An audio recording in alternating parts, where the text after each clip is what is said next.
Okay, now, yeah, now, yeah. Let's see if I can. Ooh. It's testing. No, I don't think it's gonna work.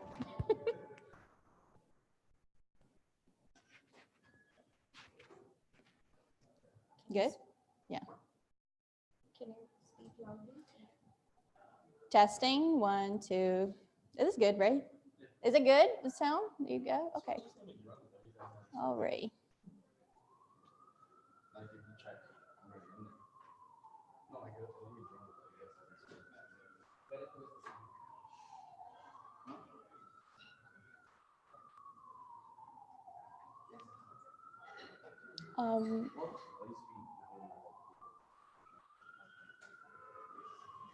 How do I switch the slides here? Because I don't see any regular mouse. This is the mouse? Oh, okay. It's just keyboard. Okay, cool. You want this? I can go back to. That's all right.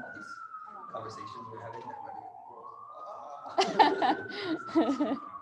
Let me know when I can start. You can start right now. You can request more people to come in. What about the recordings? It's also. Oh, okay. By the way, is this a cookie? All right, everybody, thanks for coming. I hope you guys enjoy the pizza. My name is Moniza Felsen. I'm one of the admissions officers today. So I'm just gonna briefly introduce you to this event, kind of guide you through what we're gonna be doing today. And to just let you know, we have 2 admissions officers. If you're interested in the bootcamp and data science, feel free to ask us questions.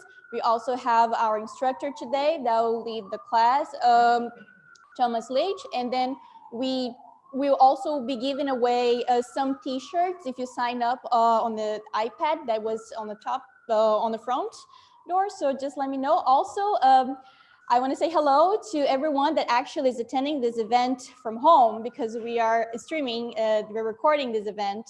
So it's great to have everyone here, okay? So for today, what we're going to be doing, we're a little bit late, but we're going to keep going. So at 7, we're going to have NYC Data Science Academy overview. That's what we'll be doing with you. From 7:05, we're going to have the course demo with instructor Thomas Laetsch. And from 7:50 until 8, we're going to have a Q&A, and we're going to just interact a little bit more. Okay. So let me get here. Let's learn a little bit who we are and what we do. So we are NYC Data Science Academy. We provide data science education for students. Our students, they come from all sorts of backgrounds, and we try to help everybody be placed in the industry based on their individual needs. So if you have any questions, or have, background in business and engineering, come talk to us. We try to create an evaluation and try to see what's the best pathway for you. If you become a data scientist, it's what you're looking for. So some highlights about our school. We offer in-person and live online part-time bootcamp. So you have 3 options of bootcamp: in-person, live online, and part-time for those that are currently working and they don't plan to leave their jobs, but they still want to study. We focus on data science only. That's the main goal. That's why we're here, 100% data science. We're the only one teaching both Python and R. If you have done your research about data science, you probably know these are very popular languages to use in data science, and we're teaching both. Another thing that's really cool, lifetime career support. What does that mean? It means that you can take advantage of our career support even after you're placed into a job. So maybe a few years from now, you want to see what's there, you want to see what's new. We are in contact with hiring partners all the time. So just come visit one of our hiring partner events, meet new faces, connect, you're networking, super important. So we're here for that. So we do have a big, strong community, not only of previous students, current students. We like to nurture that. You have that with our lifetime career support. Over 500 hiring partners in these hiring partner events that you have access. over 2,000 alumni. And so a lot of people have been to our school, a lot of students have changed their lives and be able to get into the industry. And most part of all, also lots and lots of hands-on experience with projects, 4 projects in total. We can go a little bit more over. We can talk about it later on. So lots of industry experience. Also, not to say, you know, 2 years running for best online bootcamp and best data science bootcamp, consider 5 years running as well. So that's pretty cool. One thing to mention, also we have this really cool, maybe you are interested in data science and maybe you have a friend who's also interested in data science. So one nice thing that we are doing now is you join the bootcamp with a friend and share the love of learning and get a discount. So you reward your friend and then you get a bonus on your application. So how do you do this? This is for the holidays. Make sure you submit your application and refer your friend's name. And so if you and your friend enroll during the holidays, you're able to get a discount. Also make sure that this is a tip I'm gonna tell you. The deadline for applications is December 17th. It's right there. You still have some time, but highly advisable. If this is what you really want, if this already have mind, start your application. Application, what to start? This process of admissions, how does it work? So online application, first thing, go on our website, pick the day they're interested in studying, share your experience with us, and share your LinkedIn profile, your resume, we wanna know about you. Second step, schedule an interview with one of the admissions officers. It's like a continuation of our process, like of the online form that you will fill out. And then there we want to get to know you more. And then the third step is a technical assessment. We want to assess your skills. We want to assess how much you know, or if you don't know, we also want to check that. Our next sessions for the bootcamp, we have the winter session. Like I said, deadline of the application is December 17th. Highly advisable that you would have the whole process of admissions done by December 17th, okay? And then for the winter session, it starts January 6th. And for spring session, we have starts March 30th, okay? Deadline by March 10th. Also, once you apply, don't forget, you can use a code to get free resources. When you're applying your application, BDS free gives you access to free resources, so you can start studying even before your whole bootcamp experience starts. This is our team, well, part of our team. Noah Escobar and myself, we are, like I mentioned, admissions officers. So any questions about how to start your application, you can ask us. Irene Zane for student service, and Pranjali, you probably have seen her from our marketing services. We also have Vivian, our bootcamp director. And so this is just a little piece of our team. Terrence is also here for marketing stuff, and Hensley, who's recording. We are staff. Correct. Thank you. Okay. And today, that's the whole reason why you guys are here, the class. So I want to introduce you to hands-on machine learning in Python, how to fit a random forest in 5 minutes. Instructor Thomas Laetsch. I hope you guys enjoy it.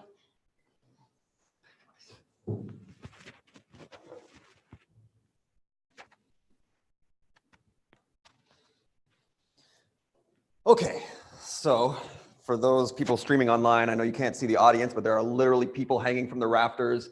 And it's also hard to hear what's not in the microphone, but I'll let you know every time there's applause, which I consider to be often. So what we're going to be doing is fitting a random forest in 5 minutes. This is actually not a misnomer. We will get through fitting a random forest in 5 minutes, but because I'm a very bad joke teller, the organization of this talk is going to go a little bit backwards. It's like, I'm going to tell you the punchline of the joke, and then we're going to work our way back through it so that you can understand what that punchline means. And just like any joke, when I start with the punchline, you may or may not understand it right at first, but hopefully by the end, they'll have that aha moment and realize that, you know, you might understand random forests, but I'm still not particularly funny. And so I noticed some of you have computers and some of you don't. So those who have computers, I encourage you to type along with me. We're actually going to do a little bit of live coding, but it's not going to be so much that those without computers will feel abandoned. And just in case, I know maybe a couple of you know something, about Python. Maybe you have Anaconda installed or Python installed with some requisite packages. Maybe you have no idea the words coming out of my mouth, and that's okay, because what I encourage you to do, if you do have Python installed, and if you do have pandas installed and scikit-learn installed, and if those things make sense, then you can run on your local machine. But if not, we'll steal a little bit of a Python console. If you go to the URL pythonanywhere.com/try-ipython, you're actually brought to a console that you can type Python in. So if you want to join, and if you don't have all the stuff installed in your local computer, you can still join us in our typing just by going to this website and then typing here in the browser. And if not, don't worry, you can watch and learn and enjoy as well. So as you navigate to pythonanywhere.com, try IPython, just one more time. As you're navigating there, let me tell you what we're going to start with is we are going to create a classifier. What that means is that we have some data, we have some certain features, some attributes of iris flowers. There's 3 different subspecies of flowers. There's Setosa, Virginica, and versicolor is the 3 names of these different subspecies of iris. And the truth is, what we want to do is be able to identify which of the subspecies of iris that we have based on the measurements of their petals and their sepals. And because, even though I had used the data set many times, because it's sort of the quintessential classification data set that was put out in 1937 by one of the deities of statistics named Fisher. What happened is he created a data set 150 samples large of different irises, 50 of each of those 3 different classes of irises. And here's one of them. This is the versicolor iris. And just so you know, the longer of what I would call petals are not actually petals. These are the sepals. So there's a sepal length, the sepal width, and then the shorter ones are the petals. So there's a petal length and a petal width. And using those 4 features, the sepal length, sepal width, petal width, we're going to try to identify which of the irises we have, in our hands, which is the one that we have measured. Okay, and we can do this. Let's see the time. It's 7:11 right now, and I bet you that we can do this in under 5 minutes. Create a classifier that works quite well in IPython, and I will tell you the steps, and we can all type together. But we first have to get our hands on the data. So within your Python console, if you're on this website or if you're on your local machine, what we need to do is bring in a function that helps us load the data onto our machine. And so what we're going to do is type from sklearn.datasets import load_iris. Notice I'm joining you on the browser so that I can't cheat and already have my answers in front of me. Okay, just to note, scikit-learn is one of these, it's the popular kit on campus. It's the scientific kit for machine learning that Python has from it, and it has already collected many data sets for you to practice with. And so this is one of them, is the iris data set, and we're going to import that iris data set. I'm going to call it iris. I'm going to set iris equal to load iris, parentheses, in parentheses. And now within this object iris, within this variable iris, I have all the data set that Fisher made back in 1930s with the measurements and the details of which particular subspecies of iris we have, right? Look, I haven't cheated yet. Now, if I was to try to describe iris to you, I don't have to, because fortunately, inside that iris data set, it also has some information about it. It tells you what the 4 features are that we already covered. And it gives you some of the basic descriptive statistics of those iris data sets. But we're going to look a little bit deeper into that in a minute. First, let's actually create a random forest classifier and see how well it works. I see a picture being taken. Okay.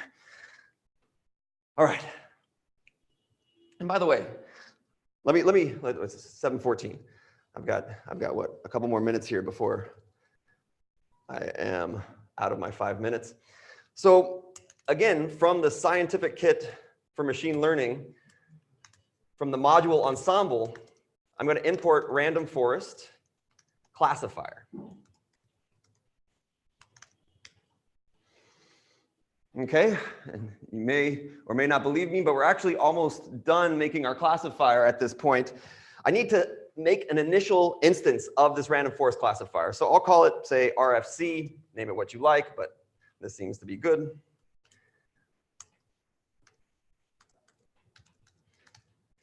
And we could just in parentheses here and everything would go okay. But just because we're going to have a little bit more of a discussion later, I'm going to write in one parameter that's called in estimators. I'm going to set that equal to 100. And just so that you don't get too frustrated if you don't know exactly what all these pieces are doing, a forest is named a forest because it's made of trees. And a random forest classifier is also itself made of trees. And so in estimators here is just telling me how many trees I want in my forest. And I'm saying I want 100 trees in my forest. This is actually going to be the default number of trees that the random forest classifier has on the next iteration of scikit-learn. Okay, let's see, how much time do I have? All right, I have 1 minute. So what I'm going to do is rfc.fit. I'm going to type iris.data and iris.target. And hit enter. And guess what? I just created a random forest classifier. We did it in under 5 minutes. I should have said 4 minutes. We still could have had the alliteration with the Fs, but I wanted to give myself some leeway. So I know this might not be as climatic as you had hoped yet, but we will get there. What happened in this was we began an instance of the random forest classifier. So in the background, there's algorithms that know how to create a random forest. And what we fed it was here is the collection of measurements that we made of the sepal length, sepal width, petal width. And then what we're trying to guess with those 4 features is our target, which type of iris it is. So this is the setosa, virginica, or versicolor. And what it does is it sees, using the random forest algorithm, if we can distill some structure from the iris data, from these measurements, to infer the correct target value. And now we can even check how well we've done, right? So here's what we're going to do. We're going to look at the accuracy of our classifier on the set that we just trained it on. That's cheating a little bit if you've seen something about like train test splitting. If not, we'll talk about it later, no worries. But here's what we're going to do. I'm going to re-input the data and the target. And what it's going to tell me is the ratio of the number of correct answers it got over the total number of answers, right? So it could have, say, guessed 98 out of 100 correct. Well, then it would have a 0.98% accuracy. It could have guessed 2 out of 100 correct, and it would have a 2% accuracy. So we're looking for some number close to 1. And in fact, it does perfect. Now, this is for a couple reasons. One is that this is an extremely cultivated and nicely put together data set that is used all the time for classification, because you almost always get satisfactory results, because these classes are so far apart that even if I just sort of plotted the difference in the sepal lengths and sepal widths, it'd be very easy to see how to classify it. And if it's easy for you to see how to classify it, it's also typically easy for the computer to see how to classify it. Okay, so we did quite well. It could be overfit. Don't worry if that word is not yet in the vernacular, because we will eventually talk about that today. But nonetheless, here in a browser, using very little time, we were able to create a random forest classifier. You can too. And that's sort of the punchline of the whole talk today. And so we're going to go back now and piece apart this random forest classifier underneath. We're going to break it apart into its trees, how it combines its trees, and what it's actually doing, so that when we come back together here, you'll understand a little bit more about what happens when I hit fit this random forest? What happens when I'm actually using this algorithm to create the classifier that's going on in the background? And just as a complete side note, you know, there is many, say, videos online about, you know, creating random forests, and everybody has their own take. I have my own take. But what's nice about you being here with us and with me today is you're free to ask questions, right? The interactivity here is the edge that you have by being here, by asking questions, or if you're online, by potentially sending me an email. If you know my email address, I don't know if they have that on the slides, but I feel like maybe I'll get somewhere between 0 and 5 emails after this. Nonetheless, feel free to interrupt me. Feel free to raise your hand. I try to, you know, I took a education course, so I know to look out and make eye contact, and so I'll see if your hands are raised. And we can discuss, we can go deeper. This is totally curated for you guys. This is made for you. So ask me questions along the way and we'll get there. But so far, we've created a random forest classifier, and at least on the data set that we looked at, we did quite well. Okay. So look, without cheating, I was able to reproduce exactly what I have here in my cheat sheet. So let's discuss exactly what I talked about just a little bit more in detail so that you can get a little bit more familiar with this data, so that when I start piecing things apart and telling you about decision trees, it all works out well. Now, you don't have to type along with me at this point. You can try and probably succeed if you can type as fast as I can talk, which seems to be quite fast according to my student evaluations. But what we will do is we will sort of investigate the data that we put into it, just so you can get a little bit more of a feel for it. And then we will look at each of the pieces of the random forest and how it puts together the estimation that it does. So one of the, you know, again, the popular kid on campus in Python for doing data wrangling, and in particular for looking at, say, data tables and two-dimensional objects of data, is pandas. This is, you know, not named after the animal, just like Python is actually not named after the animal directly. It's named after Monty Python, the skits of British comedy. This is actually panel data is where pandas comes from.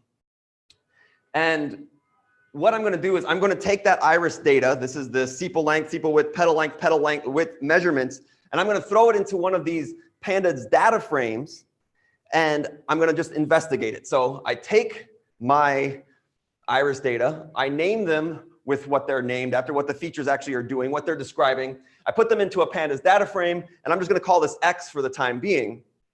And similarly with the target, remember, here's the measurements, but here's our goal. Our goal is to understand what type of iris it is. So the target tells us what we want to classify as, and the data is telling us what the measurements we are using to try to guess that classification.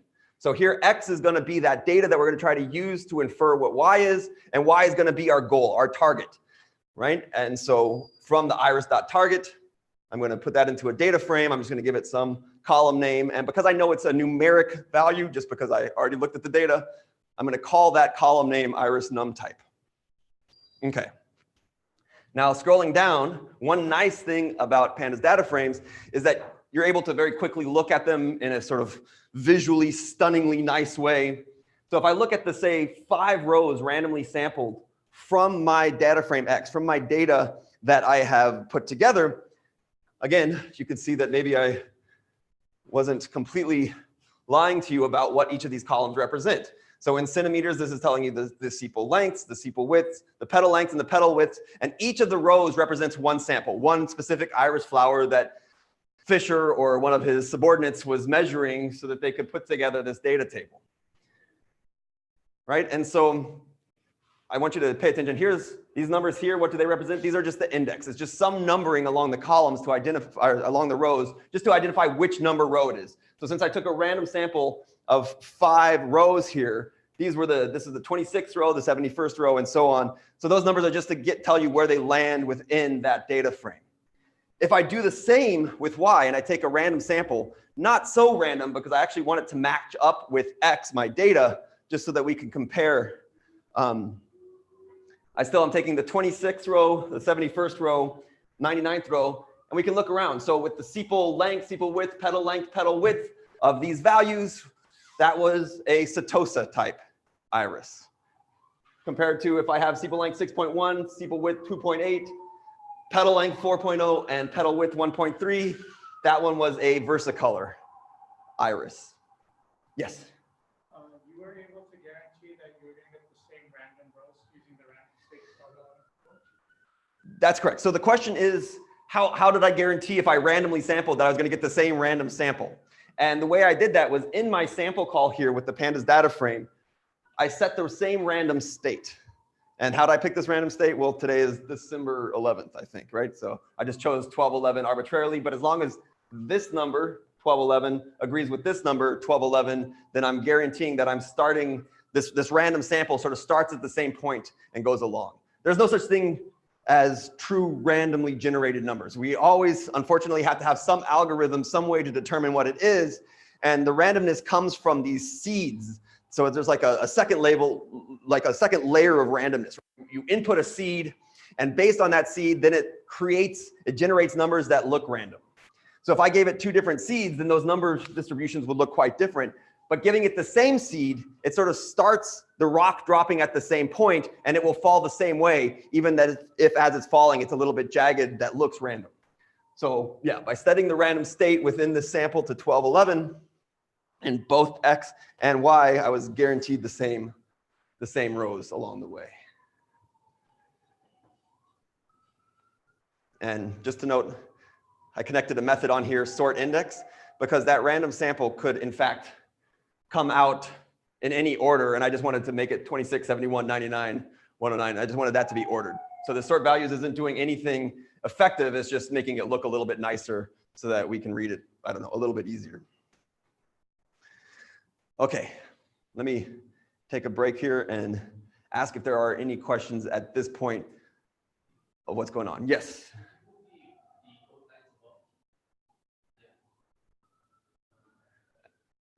Here with the pandas data frame.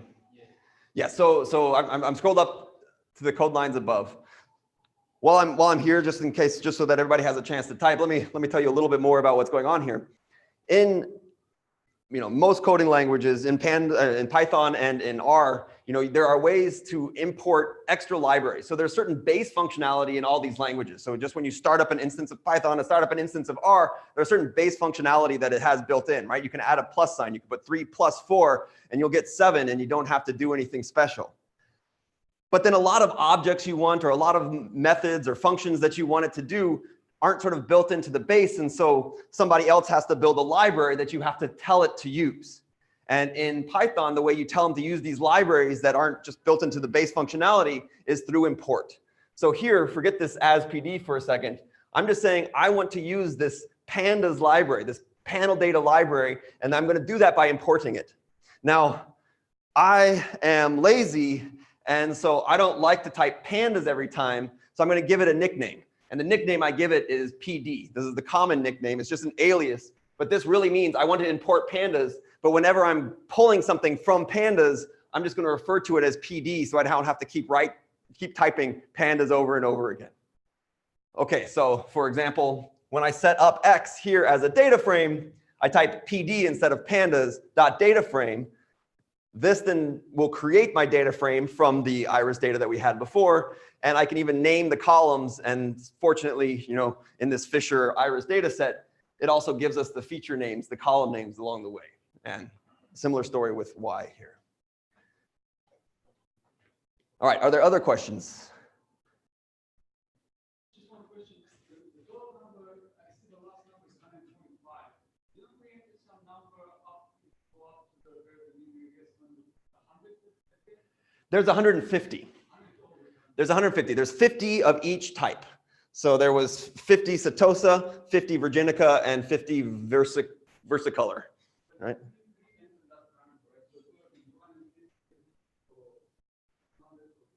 Well, actually, in this data set, there is 150 measurements. There are no more.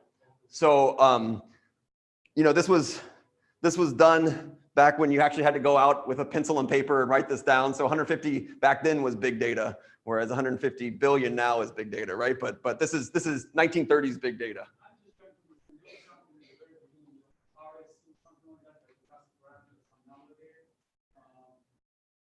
Up above? Ah, so yeah, so the question is what is happening here with this 100? Okay, so when we fit our random forest, I told you you can, but you don't have to type in this in estimators. Now, what's happening, this in estimators doesn't deal with the data set directly. It tells the algorithm one of the parameters that it needs to know to run the algorithm of random forest itself. And what happens in a random forest, which we'll touch on later, but it's always good to talk about things many times, is you have a certain number of trees. And actually, each of these trees itself is a classifier. And then what I'm doing is I'm taking, in this case, 100 trees to make my forest. Each of these tree classifiers puts in a vote. This tree says it's Ceratosa, this tree says it's Setosa, this tree says it's Virginica, this tree says it's Setosa, and whichever class wins the vote of those, in this case, 100 trees, that's the one that my model will predict to be the correct value. So this 100 here, this in estimators here, is in fact the number of trees I want in the forest. The more trees I build, though, the longer it'll take to run because it has to make a new classifier, a new tree for each of those estimators. Yes. So the question is, what's a good standard? And 100 is a reasonable good number. How do I know that? Well, because the people that are working and keeping up scikit-learn are making it their default value, right? To a certain extent, you can add, you can put a lot of estimators in there. You can make a lot of trees in your forest at the cost of computational expense. It's going to take you a lot longer if you create a lot more trees. And so you have to make this balance. And one thing we can do, for example, is look at how our accuracy is changing based on the number of trees. And at some point, it probably is going to sort of balance off. It's not going to make much of a difference. And so then we choose the least number of trees where it stops making a difference. But there's not, 100 is sort of, if you just want to sort of put it into a vanilla random forest and try the best you can with just sort of out of the box behavior, 100 is a good number. But the truth is, if there was one right answer, then we would just use that all the time, right? And this is the beauty of sort of machine learning, is that there is no right answer. It's why data scientists are very marketable, because there's this art to it too. It's these parameters that you get to think about. You get to think about why I want to use this parameter. Why do I want 100 trees versus not 100 trees? And it's why two people can both be working on the same set of data, get quite different results. And it's because of sort of the principled artistry that's happening behind it in creating these models. Other questions? Yeah, these are excellent questions. Okay. So why? Okay, I got a question for myself. Why? No. Why do we care to make a model where I already know all the answers, right? I told you I knew what that target variable was. And this is actually, you need that to create the answers, because you need your algorithm to already know the answers to sort of try to find a structure from the data to the target. So why do we care? Well, we care because eventually we assume we're going to put in new samples. We're going to take measurements of different irises eventually, and then it's going to guess which iris type it is. So that way I don't have to do extra work. I just put in the data of measurements that I can get, and it outputs what it guesses as its target. So just real quick, just to show you how this works, I made up some phony numbers. I have sepal length of 6, sepal width of 3, petal length of 5, and petal width of 2.5. And in that random forest classifier that I created, there's this predict method, which is arguably the most useful of the methods from the classifier that we made, because now we're able to apply our classifier to samples that we haven't seen before. I input that sample, and its guess is 2. Well, let me go back up and just remind us what 2 means. So it thinks that sample is then Virginica. It guesses it's 2 because it's choosing the numeric labeling of that particular type of flower, and in this case, Virginica. So I made up a sample, I put it in, so I went out into the wild, I grabbed this measurements, I want to know which of the irises it is so I can impress my friends, and it turns out it is Virginica according to my classifier, which may or may not be right, but my classifier seems pretty good, so I have some high confidence in it. All right. So we've done our random forest. We've predicted with it. We understand a little bit more of the structure now than before. So let's go back and let's look at individual trees. Remember, we said there was 100 trees in this random forest. That was the number of estimators that I threw into it.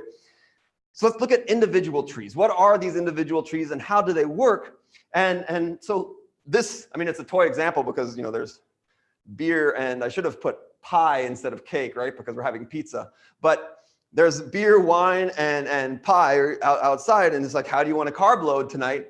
Well, if you like beer, you follow this flow chart and you'll drink a beer. If you don't like beer and you're thirsty, well, then you might drink wine. And if not, then you might eat our pizza, right? This is, I think, something that we are all pretty familiar with. We've seen flow charts before, right? It's just a series of yes or no questions where at each yes or no question, we sort of restart our new yes or no questions and we follow these branches down and we just follow yes paths, right? So, well, not yes paths, we follow the correct answer path. So if we're yes here, then we go this way. If we're no here, we go this way. And this is what is happening in the trees at a very, you know, ridiculous level, where if I had 3 labels of my iris, but those labels were beer, wine, and cake instead, this gives me a way to go down and label them by saying, here's my sample. Does my sample want a beer? Then I'll label a beer. If it doesn't want a beer, is it thirsty? If it's thirsty, it's labeled wine. If it's not thirsty, it's labeled cake. So these flowcharts are common in our lives. They're, you know, I've seen them many times in memes, and so happens that they're extremely useful in statistics and machine learning as well. Okay, so going back in our memory, it was in estimators was the parameter that we set equal to 100. After our random forest has done its work, we hit dot fit, we entered its measurements, its data, and its target. It did all its work of the algorithm in the background. What it actually did was it fit 100 different decision trees. So that means every sample goes through one of these paths of yes or no's and finally gets assigned a label at the bottom of that decision tree. And I can access those decision trees in my random forest classifier by looking at its estimator's attribute in the RFC object here. For example, just to note, you know, I don't know, some people think ground floor should be labeled 1, and some people think ground floor should be labeled 0. Python thinks ground floor should be labeled 0. So indexing in Python starts at 0. So I'm looking at the first tree, right? I'm pulling out the trees that this estimator has fit. I'm looking at the first tree, but it's always indexed by 0 because we're in Python. And what is that first tree? Well, it is a decision tree classifier. So it's one of these flow charts of where you answer yes or no. And then there's a lot of other parameters here that we didn't even touch. We don't have to touch until we really want to fine tune our models. And it's a little bit beyond what we'll talk about today. But by the way, if you wanted to make this same decision tree classifier, you could use this random state here, use that same number, and we'd end up with the same decision tree classifier. By the way, just another place you've seen this random state. And yeah. So let me continue down here. Yeah, good. So we pulled out our decision trees, and what I'm going to do actually is take a vote. We made a sample, and it said that sample was Virginica.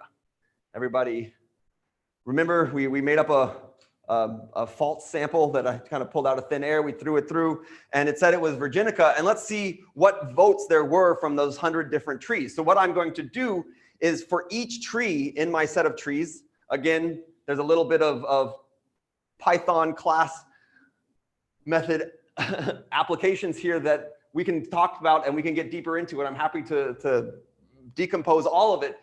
But just for the moment, let me tell you what I'm doing in this line. I'm taking a vote amongst all the trees and asking which each of the trees are voting for. And it turns out that somehow I chose those numbers so specially that all 100 trees guessed class 2.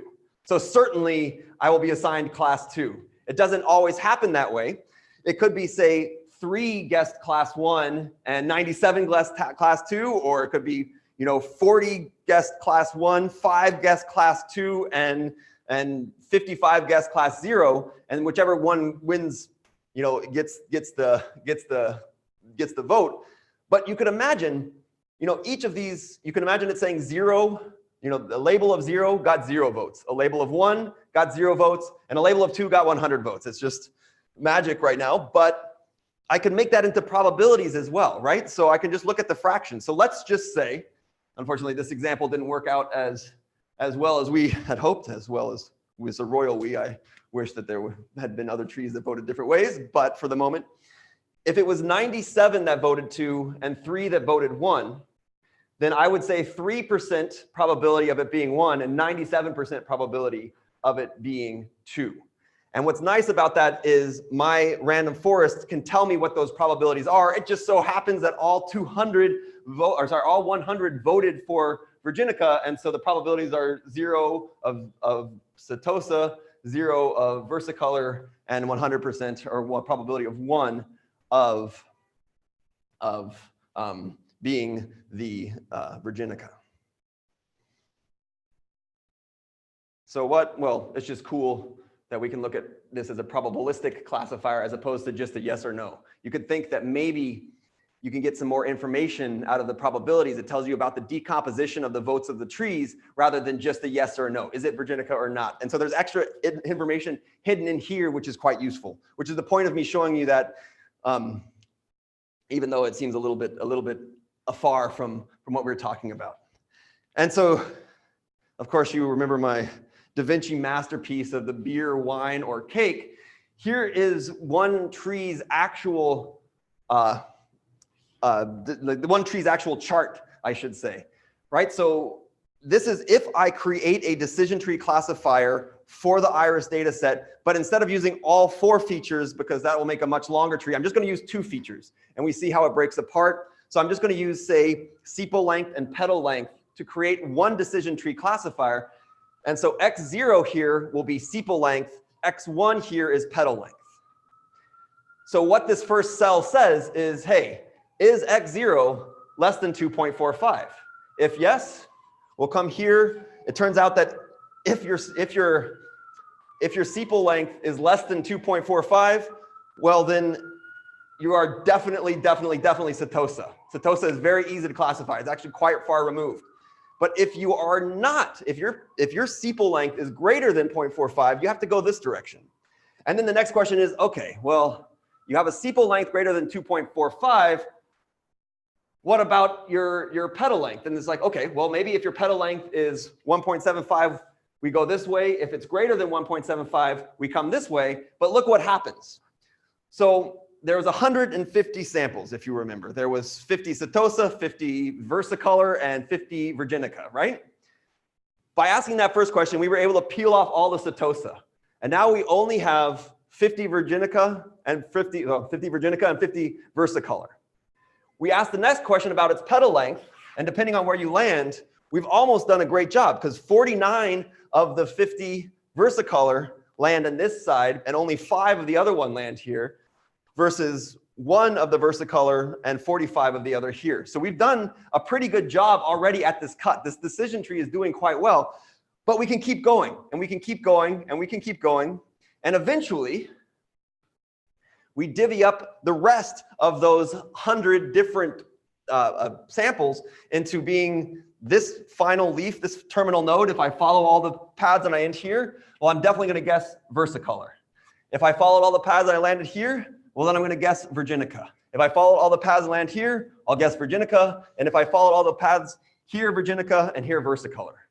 Right? So this tree keeps going down until you've hit some criteria, which is, again, another parameter for you to choose and something that we can use to fine tune our model. Nothing that we have time to talk about before the question and answer session and we all get free to have more pizza and beer. But this is just something to think about. This is what's happening in this decision tree. And now our random forest went in and made 100 of these decision trees, and each of these hundreds have paths that each sample follows down, and each of those paths get a vote.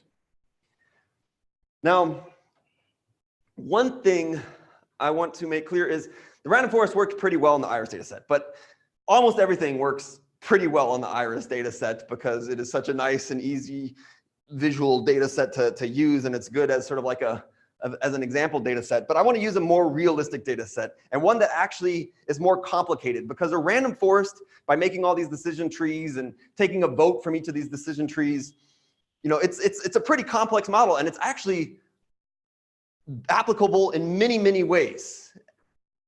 One way that we've used it for is with handwritten digits. So there is a very, you know, now famous data set of people's handwritten digits 0, 1, 2, 3 up to 9. And what we want to do is take a picture of a handwritten digit and guess which number it is.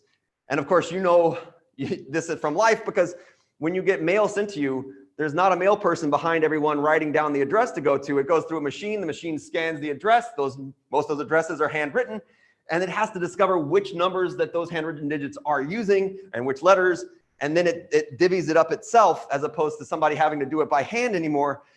And so, you know, this is something that's sort of applicable in real life. And I'm going to read in a very big data set. So this data set has 45,000 samples of handwritten digits. And then, you know, that's actually not quite right. There's 70,000 samples of handwritten digits, but we're going to train on 45,000 of them. And then we're going to see how it performs, not on those 45,000 again, but on another 10,000 that it's never seen before. Because that is really how we want to characterize our classifier, right? We don't care if it can tell us things that we already know. We care if it can tell us things we don't know. And so I'm going to create a training test and a testing set.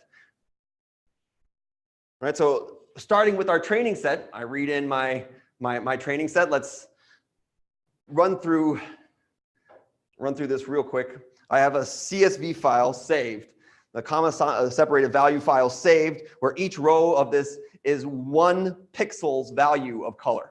So you can think of this as grayscale. So the bigger the number, the darker the image is, up to 256, right? 0 to 256, say at 256, you're at black, at 0, you're at white, or vice versa. But we have a 28 by 28 image. Each pixel within that image has a particular gray number associated to it. And each of those images have been flattened out into a 784 long row. So we consider each pixel in this image to be a feature. Before it was sepal width, sepal length, petal length. So there are 4 features. Now there are 784 features in this. And just to, let's see if I can do this, make it actually show. Just to show you what's going on here, again, I have the data, which are the pixel, you know, concentrations of gray, and then the actual target, what those numeric values were. I look at it and say the first 3 values of my the first 3 true values are 7, 4, and 9. So the first digit, the first handwritten digit should be the number 7. For those online, let's make sure you can see it. That's what it looks like. Maybe a 7, but it's supposed to be a 7, right? We could do this for the 4 and for the 9 as well, just to give you a feel for it. There's the second example that we have, a 4. The third example will be a 9, right? And you can imagine that it's not so easy to read handwritten digits on the fly. It's sometimes handwriting has a big deal, but let's see how well we can teach a computer to do it. And I'm going to do it like I did before. This time I'm not going to swamp that poor website's server, but instead we'll do it here. I'm going to create a random forest classifier again, just as I did before. I'm just going to call it RFC2 so we don't destroy the beautiful iris random forest classifier we made before. And I'm going to fit it now on that training data and the test set, and the training data and the training target. Everybody remember? So I have my new random forest classifier. I fit. Here are the measurements I can take, and here's the answers I want it to produce, right? I'm going to look and see if I can find the structure in my measurements to reproduce the answer. I do this. This actually takes a little bit of time, so it's already compiled, thankfully. Because if I actually hit .fit now, then I have to try to think of a joke for you guys over the next 2 minutes when it's fitting, and we don't have that much time until it's Q&A anyway. But I do this, and then I look at my score. And if I look at the score on the set that I trained on, I do perfect again. My classifier looks like it did pretty well on the training set itself. But to a certain extent, I only care a little bit about how well it does on that training set because it already knew the answers. I want to see how well it does on something that it didn't already see, how well it does on a test set, on a set of digits that it hasn't seen yet. And so I'm going to read in new data that it has not been tested on at all, that it did not use in its training. I read in these new values, an X test and a Y test. So this is new set of measurements and the correct answers for it. And I can look at the score in that case, and I get a 96%, 97% accuracy. This is still quite good. It is much, much, much better than randomly guessing. And so this random forest classifier still did quite well. So 96%, 97% of the time or so, we can be pretty confident that we are getting the correct guess of a digit. And I just, for those at home, I know I'm looking at you now. There's cheers. I think some people are actually crying from happiness. Yeah, it's pretty incredible that we have this success in a few minutes from creating this classifier with handwritten digits. This is something that, even 20 years ago wouldn't have been quite so easy. Even 5 years ago wouldn't have been quite so easy. And just for fun, I wanted to look at, there were, in that test data set, by the way, there were 10,000 new samples that had never seen before. Of those 10,000 new samples, it missed 326. That's still 326 wrong. We could fine tune that model and get it much better, but we won't do that now. And let's just look at some of the shapes that it gets wrong and what it's guessing. So here's a shape. I don't think it's so hard to guess that this is a 4, but our machine, because of whatever's going on in those decision trees, most of the guesses were that it was a 1. So it misclassified this one as a 1. Many of the ones that it misclassifies are actually 9s. Let's see if we can find another one to show you what it looks like when we miss. There's another one. This is a 2, is my guess, but it was misclassified as an 8. But just imagine thinking as a computer, this kind of looks like a bulb here. This kind of looks like a bulb here. So it's not that far off in terms of pixel density, because now all you get to see are the actual colors on it. And it looks like it could be a bulb there, could be a bulb there. So it doesn't actually, even though it's misclassifying, I don't think it's misclassifying terribly. It's sort of misclassifying sensibly. And if we had the time to spend here to look through all the bad examples, there are some that I still don't know what they are, right? It's a very creative type of handwriting. So finally, I won't compile that all. I know it's time for Q&A, but let me just mention one thing. So we know why it's called a forest. We know that it's called a forest because it takes many trees, and each of those trees gets a vote, and because it's composed of many trees, it's called a forest. But why is it called random? Well, the reason it's called random is because, well, there's twofold. One is here we had 784 different features. What it will do is it will randomly select 10, 20, it's up to us to choose, maybe 10 features to create the tree, and then randomly select a different 10 features and create a tree, randomly select 10 different features and create a tree, because we want these trees to be different. If we kept reproducing the same tree, this result will just be the answers of that one tree, right? Or if we kept creating trees that are very similar to each other, it wouldn't be that interesting. So random forest, what it does is say, I want to create a lot of different trees. A lot of different trees that see a lot of different types of data, so that each of these trees has some impact on this model in a way that doesn't, gives me different information than this tree does. And so it randomly selects certain subsets of those columns to then put together an answer. So that's one way it's a random forest, is because each of the trees is built randomly on a random selection of the columns. But it's also random because before it decides to make the tree, it takes the rows of those selected columns and it shakes them up. So each of the data sets look a little bit different also. I mean, they're real. It doesn't change any of the answers. It just changes which ones that our tree sees in its decision-making process. And so these two different dimensions of randomness are going on in this forest, so that our trees have different information in each of them, and then each of them contribute an answer in a way that actually helps with accuracy more than just one tree would. And that's a overfitting, underfitting conversation that I would love to talk about over a beer. All right, so thank you guys very much. Let's see, are there any questions for me before I hand back to Pranjali? Yes. So you have one example that this misidentified, this is 2. Yes. So it's showing an 8. How do you teach back to make it, this is really 2? Maybe it's kind of fundamental. So no, it's an excellent question, right? Like there are a few techniques that we have, right?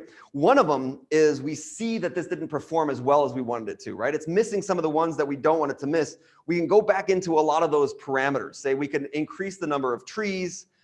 We can make a different cutoff. Remember, there's like a probabilistic cutoff. You can say maybe if here between a 2 and an 8, the probabilities were quite close, right? It maybe was like 55% 8 and 45% 2. And so we might make a different cutoff for the probabilities, saying, we're missing a lot of 2s as 8s. Maybe we'll say if it is 45% likely to be a 2, we'll guess 2 just to try to capture them. But there are several ways and several techniques, and there's not like one size fit all way, but there's several techniques to mitigate these misclassifications. Yes. Is the data that you used for this section, is it publicly? This is publicly available. Yes, this data that we use for this section is what's called MNIST. It's the MNIST data. It is handwritten digits.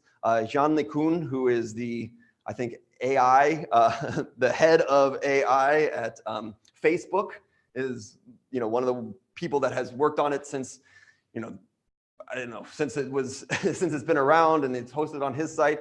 But also for those who are interested, if you have some deep learning knowledge, there's TensorFlow provides this freely available in their, I don't have it written here, but TensorFlow also provides it in their Keras API, which is easier to grab than the one online if you have TensorFlow with the Keras API ready to go. Okay. Other questions? Yes. So in this example, the 700 sound like were like characteristics that it saw in the data. And so what exactly does it look at, and how does the machine know to look at certain characteristics? Okay. So the question is, how does the machine know how to create the tree from these different features that it has? In this case, in the handwritten digits, there's 784 features because there's 784 pixels in our 28 by 28 square.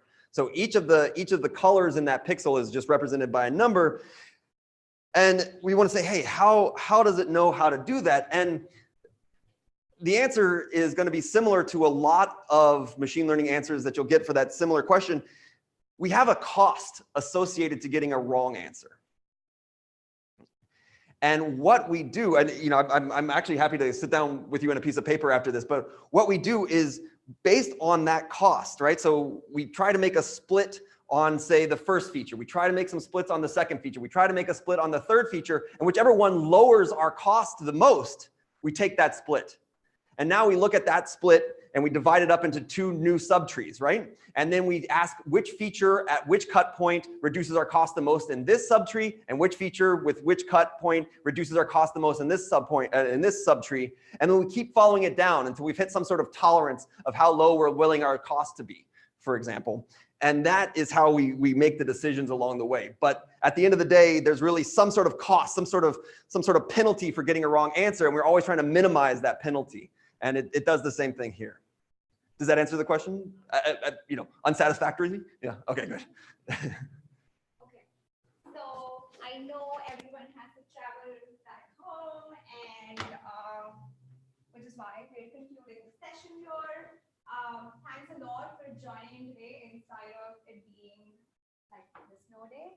And I know y'all signed up at the beginning of the session. So we have chosen 5 people who have received our Outlier t-shirts.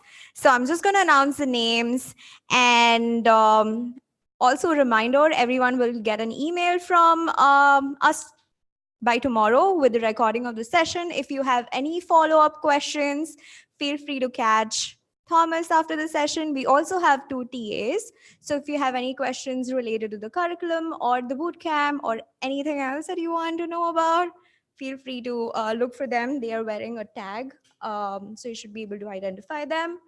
And Don't forget to grab one of these. It has information about the bootcamp and the code as well if you want to take advantage of the free resources we have. The deadline is 17th of December, so you really have to apply if you want to get in the January bootcamp. The live online format is discounted right now. We're offering a 15% discount. So if you're interested in joining it remotely, make sure you go on the website and find more information. I'm not going to take more of your time, just announcing the names. It's Mohammed Syed. Oh, perfect. Robert Tang. Do we have Robert here? Oh, perfect. Mark Bauer. Oh, hi. Evan Chen. Oh, okay. And Jugal Joshi. Oh, perfect. That's it. There's more pizza and drinks. Feel free to ask us any questions you have. And thanks a lot for coming out. We also have Vivian here, who's our school director. So feel free to ask any questions to her. This is the best opportunity. Thank you. Oh, also, we had online students, so thank you guys for joining us. Thank you.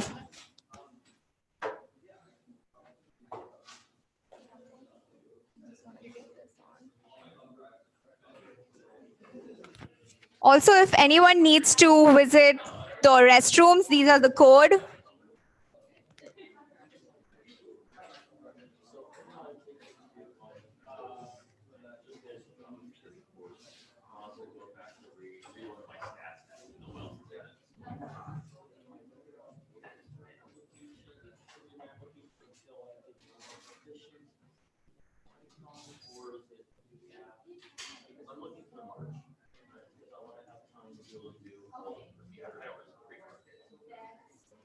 Whenever you're free. Oh, yeah. I have a quick Hi. question for you, but like, take your time. Oh, no. I'm almost done. Yeah, sure, thank you. There's someone, like, I'm just replying to a question online.